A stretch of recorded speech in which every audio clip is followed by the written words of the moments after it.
Hello friends, how are you? I hope you would be fine. Today my topic is about value function approximation. Okay.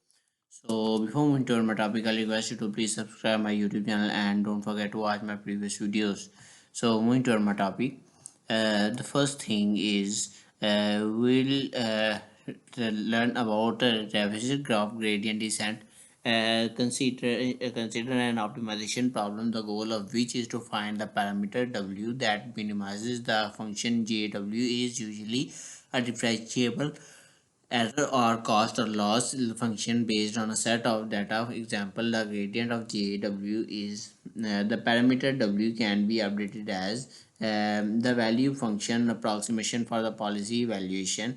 First, assume that we could query any state as an oracle would return the true value for vt.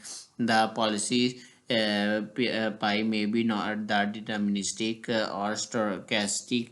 The objective is to find the best approximate representation v pi based on the parameterized function.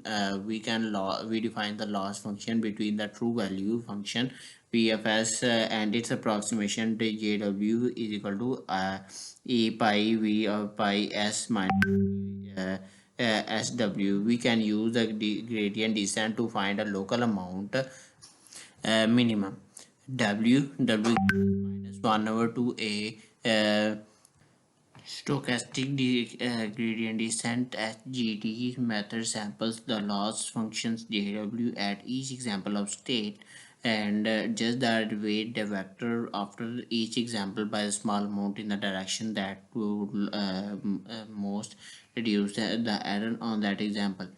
W belongs to goes to W plus A. You can see that V uh, S minus V of S semicolon W.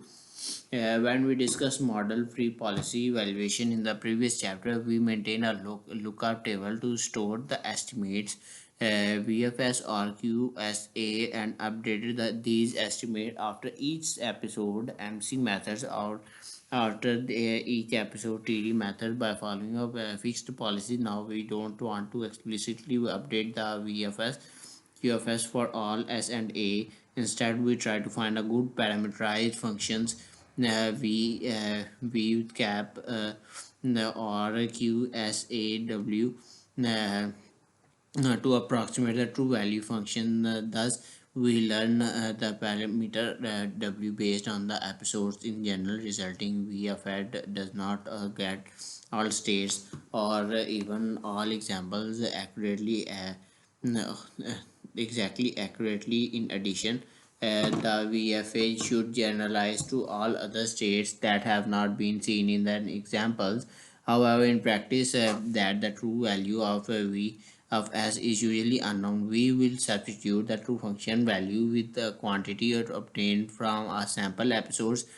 For instances, as we will see later in MC policy evaluation, we will use the return for state as GFS in episodes to replace V pi of S in the W update equation, while in TD0 the policy evaluation we use a one step update R plus gamma V of S to replace the V pi S linear value function approximation for the MC policy evaluation. Linear model method assume that the value of function can be represented as the inner product of weight vector with W with the state feature vector. The state feature vector can be considered as the coordinate of the state in the state space. Note that the model is the linear function of weights, not necessarily a linear function of the S. A linear model function can be represented as weight x is the feature vector to represent a state, as in the other words for each state as there is a real valued vector with the same dimension as W. I think this is enough for today's topic. Time to go. Goodbye. Meet you in the next video.